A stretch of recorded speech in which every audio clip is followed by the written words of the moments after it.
एक तरफ कश्मीर में गुज़िश्ता 23 दिन से एहतजाज जारी है। कश्मीर मुकम्मल तौर पर लॉकडाउन है। कश्मीर मुकम्मल तौर पर बंद है। इंटरनेट सर्विस मुअत्तल है। रावला कोट में कर्फ्यू है। कश्मीर में 4 पॉइंट्स पे लोग बैठे हैं और एहतजाज कर रहे हैं। लेकिन क्या सोचा जा रहा है? क्या इसी तरह एहतजाज जारी रहेगा या इनके साथ बैठा जाएगा या इनके साथ मुज़ाकरात किए जाएंगे या इनको इत्माद में लिया जाएगा या इनके मुतालबात माने जाएंगे? ये जो मुतालबात की मैं बात कर रहा हूँ ये बड़ी अहम है और जो पेशरफ्त हुई है गुज़िश्ता 24 घंटों में वो भी आपके सामने रखते हैं। तहरीक इंसाफ का जो किरदार है वो भी आपको बताते हैं, बाकी जमातों का जो किरदार है वो भी आपके सामने रखते हैं। एक तरफ तो ऐसी खबर आ रही है कि ये सोचा जा रहा है कि इनको करने दें। पहले तो इन्होंने ऑपरेशन किया, गोलियां मारी गई, लोगों की शहादतें हुई और इवन के ऐसी इतलात हैं कि शाहजेब से लेके कई ऐसे लोग हैं जिनकी डेड बॉडीज़ जो हैं वो अभी तक नहीं दी गई। जिस तरह टीएलपी के लोगों की डेड बॉडीज़ जो हैं वो नहीं दी गई, इसी तरह ये कहानी भी इसी तरह की है। और फिर दूसरी तरफ ये ख्याल है कि एहतजाज करने दें, ये एहतजाज करते रहें और आखिरकार हार थक जाएंगे और वापस चले जाएंगे।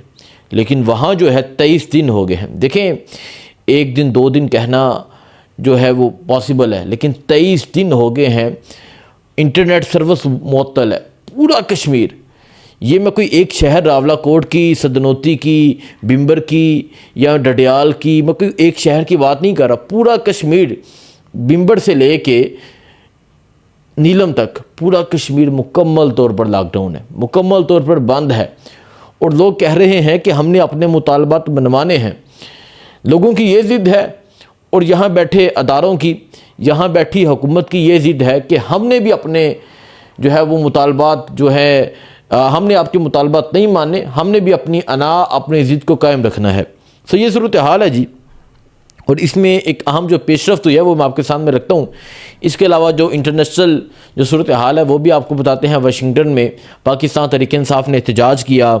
इसके अलावा कल इमरान खान के केसेस की समाअत है और ये जो केसेस की समाअत है इस हवाले से कल क्या होने जा रहा है, कौन से 2 अहम केसेस की समाअत है और कल क्या फ़ैसला मतवक्के है, ये तमाम सूरत हाल जो है वो आपके सामने रखते हैं। पहले मैं कश्मीर के हवाले से आप समझिए आज इस बात को, आप इस बात को समझें कि कश्मीर में गुज़िश्ता 23 दिनों से एहतजाज जो है वो जारी है। लॉकडाउन है, इंटरनेट सर्विस मुअत्तल है, फूड सप्लाई बंद है और कश्मीर में फिर भी एहतजाज जो है वो जारी है।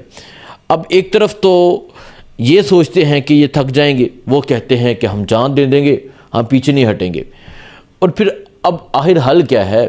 कोई आके बताते क्यों नहीं? कश्मीर जो कमेटी के या जो कश्मीर की मिनिस्ट्री है जिनके पास, या ये जो हुकूमत है, राना सनाउल्ला हो जाएं, शहबाज शरीफ हो जाएं, ये आकर बताएं तो सही कि अब करना क्या उनका। वो तो अपने मुतालबात लिए बैठे हैं। लेकिन दूसरी तरफ हमने देखा कि इलेक्शन अनाउंस किया गया 27 जुलाई का। 27 जुलाई का इलेक्शन अनाउंस किया गया और फिर कागजात जो हैं वो भी वसूल किए गए। इवन के कुछ हल्के ऐसे हैं जिनके कागजात वहाँ वसूल नहीं हुए बल्कि पिंडी इस्लामाबाद में हुए हैं। अब जो कागजात वसूल किए गए उसमें बहुत से लोगों ने टिकट अप्लाई की और अब पार्टीज़ ने टिकटें जो है वो जारी कर दी हैं। अब जो टिकटें जारी की गई हैं, एक तरफ तो जो कश्मीर की टिकटें हैं वो जारी की गई हैं, साथ ही साथ में जो मुहाजिरीन की नशिस्तें हैं उन पे भी टिकटें जारी कर दी गई हैं। अब उन पे जो टिकटें जारी की गई हैं, पीपल्स पार्टी ने की हैं, नून लीग ने की हैं, तहरीक इंसाफ ने मुहाजिरीन की सीटों पे अभी तक जो टिकट्स हैं वो जारी नहीं की। एक्शन कमेटी का मुतालबा ये है कि मुहाजिरीन की जो सीटें हैं वो ख़त्म की जाएँ। तहरीक इंसाफ ने अभी तक उन पे जो है वो अपनी टिकट्स जारी नहीं की, लेकिन आजकल में तहरीक इंसाफ भी कर देगी। अब देखें तहरीक इंसाफ कहाँ खड़ी है। एक तरफ जो है सारे कश्मीरी एक मुतालबा लिए बैठे हैं कि 12 नशिस्तें ख़त्म की जाएँ। दूसरी तरफ जो है उन पे टिकट्स भी जो है वो जारी हो गए हैं। इसका मतलब ये है कि ये हुकूमत जो है वो इस बात की स्टैंप लगा रही है कि हमने आपकी बात नहीं माननी, हमने इलेक्शन करवाना है। 12 नशिस्तों पे इलेक्शन होगा, वहाँ से नुमाइंदे बनेंगे, असम्बलियों में जाएंगे और वहाँ लोग कह रहे हैं कि हम ऐसा होने नहीं देंगे। सो अब जो मामलात हैं वो अब ख़राब होंगे। क्यों? क्योंकि अब 27 जुलाई को इलेक्शन है कश्मीर में। अब ना तो वहाँ जो है कोई इलेक्शन कैंपेन कर सकता है, क्योंकि मुकम्मल कश्मीर बंद है, ना कोई वोट मांगने के लिए जा सकता है, ना कोई इलेक्शन रैली हो सकती है, ना कोई इलेक्शन के हवाले से जलसा हो सकता है। तो अब तो ये जो सोच है वो ये है कि या तो इनको उठाया जाएगा कि इनको उठा दिया जाए, या फिर जो है वो इलेक्शन हो सकता है, कल को एमरजेंसी लग सकती है। अब मामला किस तरफ जाते हैं आने वाले जो दिन है वो तय करेंगे। अब मामला को समझ गए होंगे कि 27 को इलेक्शन है और कश्मीर बंद है। किस चीज़ का इलेक्शन? और तहरीक इंसाफ की मैं बात करूं तो तहरीक इंसाफ देखिए कहाँ करी है। तहरीक इंसाफ को बजाय इसके कि ये चाहिए था कि इनके साथ स्टैंड करें, इनके साथ अजहार यकजहती करें, इनके मौक़िफ़ की तईद करें, इनके साथ सपोर्ट करें। तहरीक इंसाफ भी इलेक्शन के मैदान में आ गई है। अब तहरीक इंसाफ जो इलेक्शन के मैदान में आई है वो कौन नहीं जानता कि इनको अगर जीते भी हुए तो इनको हरा दिया जाएगा। तो बजाय इसके कि आप यहाँ इस मैदान में जाएं, आप जाके इनके साथ खड़े हो जाएं, आप जाके इनके साथ अज़हार यकजहती कर लें। आप चलो बाकी नशिस्तों पे नहीं तो मुहाजिरीन की सीटों पे तो कर सकते हैं, वहाँ अपने टिकट्स जारी ना करें।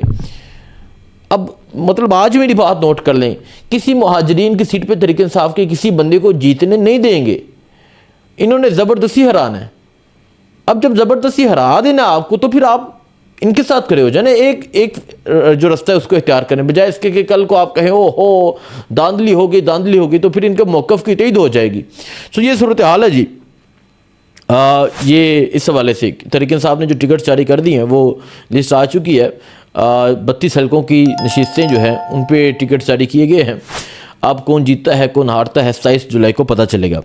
अब मैं बात करता हूँ इमरान खान की। इमरान खान की कैद तन्हाई है। आज का दिन शदीद गर्म दिन था। देखें जहाँ यूरोप में जो टेम्परेचर है वो हाई हो चुका है, 212 लोगों की डेथ हो चुकी है।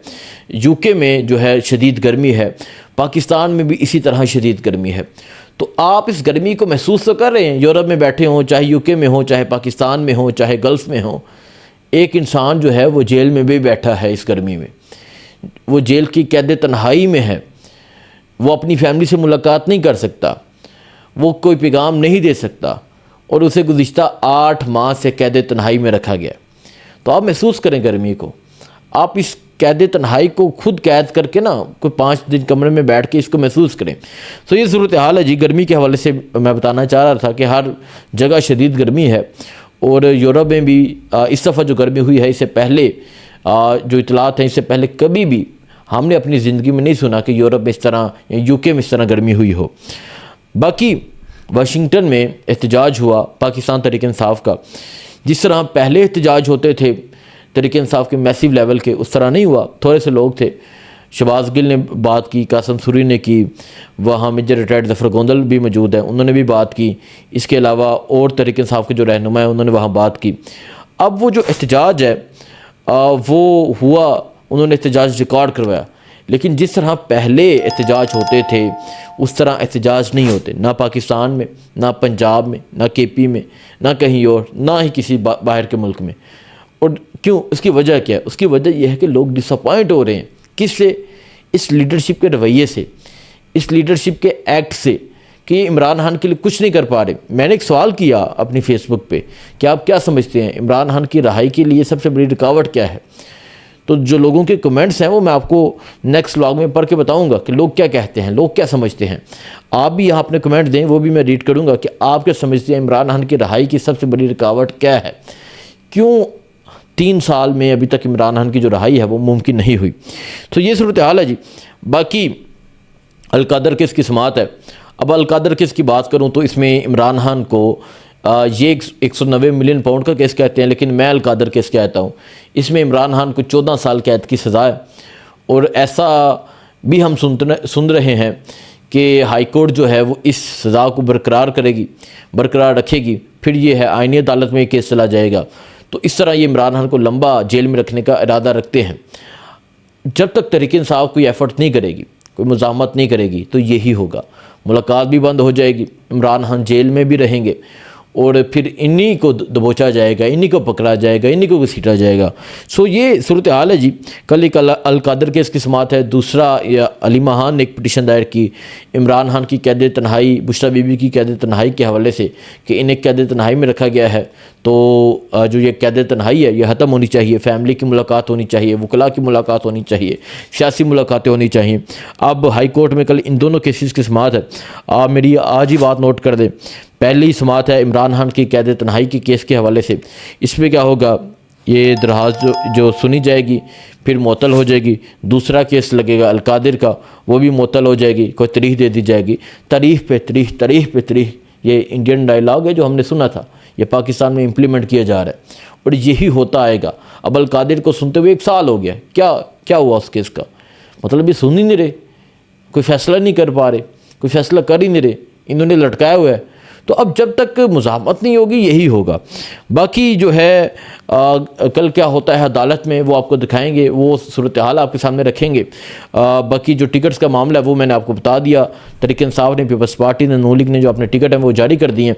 लेकिन एक धोखा, आखिरी बात, एक धोखा हुआ है उन लोगों के साथ जो रजीम चेंज का हिस्सा बने, जिसमें ये सरदार तनवीर जैसे, अली शान सोनी जैसे ये लोग और बहुत से लोग हैं जो कश्मीर में जिन्होंने तहरीक इंसाफ छोड़ी और जो दूसरी जमातों में गए और उनको पीपल्स पार्टी ने भी टिकट नहीं दिया, नून लीग ने भी नहीं दिया।